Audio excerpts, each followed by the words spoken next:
Hi folks, you're with Tacitus today at your Pushback channel, and thank you for joining this radio live stream. Um, in this essay, I'd like to talk about why the German Weimar Republic ultimately fell to pieces and failed. And of course, it ultimately spawned, quite a radical bunch of dudes, the National Socialist Workers' Party, also known as the Nazi Party, that came to power in 1933 in a coalition government. But let's just have a look. There are a number of reasons why the Weimar Republic failed, and I'm talking about it in an essay here because there's a number of people are drawing parallels between the decline of Germany in the Weimar days and decline of the Western world today. How much of it was self-inflicted, how much was incompetence, how much was misadventure and calamity, and so on and so forth. So let's have a look at that. Now, at the end of World War I, which was 1914 to 1918, the victorious Allied powers imposed quite a harsh peace on Germany.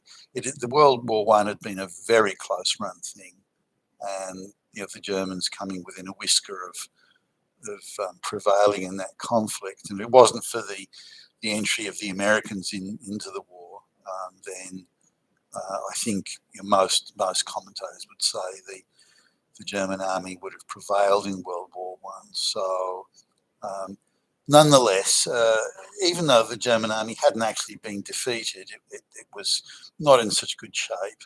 But both sides had taken a terrible bruising in that conflict.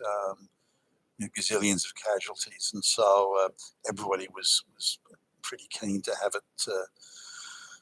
it over and done with. But the fear of Germany, given it was the most populous nation in Europe with the biggest industrial base, then it was clear to Britain and France that if Germany were to get back on its feet, that another conflict would again make it very difficult for the British and the French to prevail, and it was very likely that the German military forces would succeed. So they were very wary and wanted to keep Germany impoverished and in a state of financial and turmoil. So that proved to be an unwise decision, and that harsh peace that they imposed with massive reparations, because the war had involved a titanic struggle at massive cost to all concerned. And it's what moved. It was what decisively moved Britain away from being a first-rank power. Really, that war. So with that in mind, they imposed this harsh peace on Germany, and there was a constitution written up that Germany had to adhere to, and is written up in the German town of Weimar, or Weimar as the Germans would pronounce it. So this was it was called the Weimar Republic because, again, that's the town where the Constitution was written up. The Constitution was put together, I thought, a little hastily, and it wasn't really, I thought, a very workable type constitution. It had its pluses, but also its minuses, and I think in terms of modern constitutions, it certainly wasn't a class act in any way. Now, among other things, which is normal for Europe, it required a 53% outright majority before a government could be formed. So you couldn't have 51% or 50.01, or in the case of many elections, less than 50% of the vote, provided it's in the right areas and districts, can win you the election. But in this case, 53%. Now, coalition governments of 2, 3, 4, 5, sometimes 6 or 7 political parties, which we see in Italy and around Scandinavia and Germany still. These coalition governments are quite normal today and not considered unusual. But then there may be 20 plus parties that are in the parliament, or maybe not 20, but certainly 10 plus parties in the parliament. So haggling and working out coalitions is how business is done there. The idea of Republicans or Democrats and this sort of thing, just a two-party state, that doesn't really happen in most of Europe.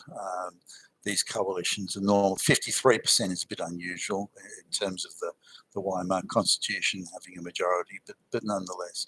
Now, there was a president and a chancellor or prime minister, and there was a parliament, the Reichstag. And there were federal elections and local regional elections as well. Germany, the states of Germany and the regional elections were also quite important in the political structure of Germany. Now, why did the Weimar Republic fail? Well, again, the constitution was not the best, but that in itself wouldn't have ensured the failure. The presidency was an important role to have, and that was the head of government, or the head of state rather, and the chancellor was. The prime minister was a sort of more or less head of government, but really the president also had that part of the head of state and somewhat head of government as well. So following in 1919, Germany was to a large extent bankrupt. The war had been very expensive, and whilst they come very close to winning, it nonetheless had been exhaustion for all financial and moral exhaustion, I think, for all the combatants. But the Bolshevik Revolution, the Communist Revolution in Russia in 1917, had spawned, already ramped up and amped up an international communist sort of cabal that were convinced that industrialized countries like Germany would, given they were prostrate at the time, 1919, would easily become a hotbed of socialism and communism, and then there'd be a revolution and a communist government would take control. And the communists had this as really a gleam in their eye, and they wouldn't let it go for years. And there were numerous revolutions at a state level and at a federal level. The famous Spartacist revolution in Germany, where which was nearly all Jews running, and including a Jewish lesbian school teacher called Rosa Luxemburg, with her Confederate Karl Liebknecht, and they attempted this Spartacist revolution. We're going to turn Germany into a communist state. That didn't work out, and they both ended up coming to a sticky end. And the rumor is that they were detained and then taken out back and shot, which probably was the case actually. But that's never been fully confirmed.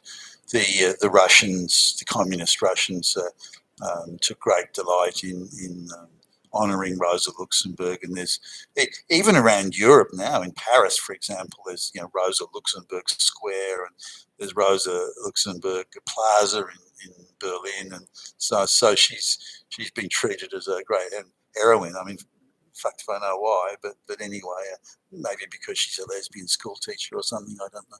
But her, if you look at her writings and so on, we're talking someone who's ideological fanatic and quite prepared to accept the deaths of many in order to have the ideological revolution that she so cherished.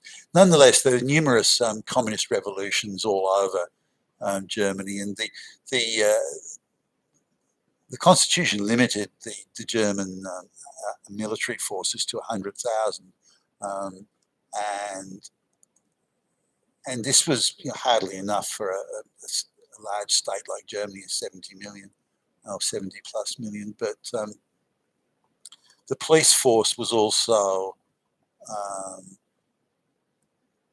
riddled with communists and socialist activists and so on. So they would, socialist and communist gangs would roam the streets, beating people up, slapping around judges, beating up the town administrators, the local mayor, and even state and federal government officials were getting beaten up and the likes. And the state seemed completely completely unable to stop this. There were, every now and again, there might be a vigorous response to this sort of thing, but generally it was these gangs were running riot, these communist gangs roaming the streets, intimidating shop owners and so on. So you need to sort of understand the mayhem of the day, and that this was happening in an advanced industrial economy like Germany was unthinkable. Their previous government had included, an element of democracy at least, but the Kaiser or emperor had been head of state and also had a very prominent role in government, and the prime ministers and the chancellors really served at the pleasure of the Kaiser rather than at the behest of the electorate or the voters. So it wasn't a constitutional monarchy in the sense of that you think of, say, the British king, the British monarch. It was a quite a beefed up version of that, and with the Kaiser having many more powers than the British king had. So when the switch came, when the Kaiser sort of fled to exile in Holland, the nature of government changed, where there was now more power vested in the Reichstag and the Chancellor than there had been previously. The President still had the power to dismiss the Chancellor, which again vested quite a lot of power in the President, but the Chancellor, the legislature, again had more power than it had in the previous days with the Kaiser. So there's all these gangs and goons running around, and people are quite reasonably concerned. The middle class are shrinking back in horror looking at all these goon squads running around, the beating up judges and all sorts of things. So there's a lot of demand, if you like, for someone, who's going to stop these goons. The army is too small and they can't really do it. The police force is riddled and infected with socialists and communists, and they're sort of undermining any efforts to really put an end to these socialists. So there needs to be an organisation created outside of the army and outside of, if you like, the standard administration in order to stop these communist goons. And you could draw parallels today with climate action activists shutting down cities, or LGBTQ activists, and any sort of activist group where the government of the day in the West refuses to really do anything about it. The amount of time these climate change activists, if they're even arrested at all, are let off without charge and without a fine, even though they've created mayhem. Black Lives Matter, burning buildings down, Antifa, all this sort of thing. The Western governments are taking a super tolerant view of this. In fact, they're supporting it, aiding and abetting it. And this was similar in Weimar Germany, where the authorities were either too frightened to do anything. The communist goon squads would come around and beat them up, or come to their houses and threaten them, and this sort of thing, as we see in America. Those people standing outside the houses of the Supreme Court judges trying to intimidate them. These things were all going on in Weimar Germany, and the government was doing very little, if anything, about it, and whatever they did do was quite ineffective. And if a contingent of police came around, the communist goon squad would bash them up as well. So this was how it was. So the people wanted, this is no good. We got to do something about this. And so they again wanted this organisation created, or there was a demand for it created outside of the army, outside of the police force. And this became the nucleus, if you like, of the early Nazi party, the National Socialist Workers' Party, where they were the only ones who were prepared to take on these communist goon squads. And they did. And there were, again, and their attempted communist revolutions continued. And it wasn't the police or the army that typically, although they did sometimes stop the communist revolutionary activity, it was the Nazis were the only ones prepared to go into the street and duke it out with the communist gangs. And we're talking pickaxe handles, knives, the whole 9 yards. Here is these people do, and these goon squads, but from both sides, running up and down the street in these running battles that could go on for kilometres across the downtown and into the plazas and the parks and the shopping centres and so on.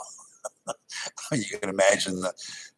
So this was the Germany of the Weimar Republic. Now, previous to this, Germany had been very well ordered, very well maintained. There wasn't any rioting or anything like that. It was a peaceful, well organised, expertly administered place, and that was mayhem and chaos. So if you're looking at any government that is that ineffective and that ineffectual and that reluctant and fearful to take decisive action, you too, as any voter would be, going, gee, I don't think much of these guys. Now, election rigging and all that aside, most voters are not going to vote for any continuation of such a failed government and failed policies. Now, I think the Americans and indeed the British realised that keeping Germany poor wasn't really going to achieve anything. If Germany was so poor they couldn't pay the reparations from the war, then what was that going to be? That achieved nothing for anybody. So Germany had to be allowed a certain amount of prosperity in order to generate the wealth and the taxes and so on to pay the reparations and so on it went. So the Americans started giving loans to try and get their business developed and get the industry moving again and create jobs and this sort of thing, which was fine. Now, the Germans then, I suppose, with some sort of prosperity coming in, the attraction of a communist revolution, or indeed, the need for the Nazi parties to fight the communists, that waned. It meant that the communists and the Nazis, or the radical, the alternative, if you like, to the Weimar thing, began to fade a bit, and people thought, well, maybe this Weimar thing is going to work out. Things are looking better, things are looking up. I've got a job now, that sort of stuff, and so. But then the Great Depression came. The American loans stopped, and the export of German manufactured goods dwindled, and unemployment kicked on, and this sort of thing. So then the political parties are prepared to offer a decisive alternative and to restore order. And again, the communist activity ramped up when the Great Depression came along, because again, this lure of a communist revolution returned, and so the communists were looking at ramping up their revolutionary activity again, and it returned that the only people prepared to oppose them wasn't the government, wasn't the military, wasn't the police. It was in fact the National Socialist Party, the Nazis. So people were looking at them saying, well, at least these guys are standing up for order and standing up for keep having peace on the streets and all this sort of thing. So that would be, no matter who you are, no matter where you come, that is an attraction. When you're looking, everywhere you look is mayhem, drama and disaster, and you're looking at these guys saying, we'll restore order. And there were other things the Nazis talking about, saying, we'll repudiate the reparations. They're not justified anyway, so we're going to repudiate them and not pay them. We're going to put the money we saved into building roads and creating jobs for the German people. That also had a lot of resonance. But there was a moral side of it, and in places like Berlin, which is was taken over by the lefty communists really after or during the Weimar period. So there was, if you like, moral standards slipped. There was open gay lesbian activity. There was numerous magazines, publications and books that were promoting lesbianism and homosexuality, and all sorts of examples of what would be seen at the time and still would be now. Moral decay, pedophilia, the list went on.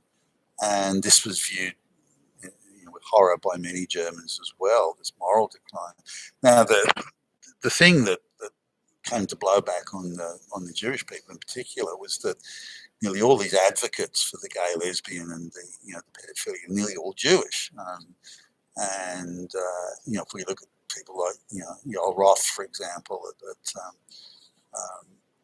Twitter, or formerly at Twitter. Then you can see almost those exact same attitudes today as were being reflected then in Weimar Germany. So you remember probably the Nazi book burning. That was primarily burning those Jewish books that were promoting gay lesbian activity and so on Jewish author books. Not all of them were, but many of them were. Most of them were. So the Nazis also were saying, well, we'll return, moral standards here. We're not going to allow this gay lesbian stuff. We're not going to allow this terrible decay of moral standards, and we're going to return, sensible, prudent moral standards to society. This too had great resonance. Think of a potential political party today in the West saying, if those climate activists try and shut down the thing, they'll get 10 years in prison. If Antifa want to burn down a building, they'll get 10 years in prison.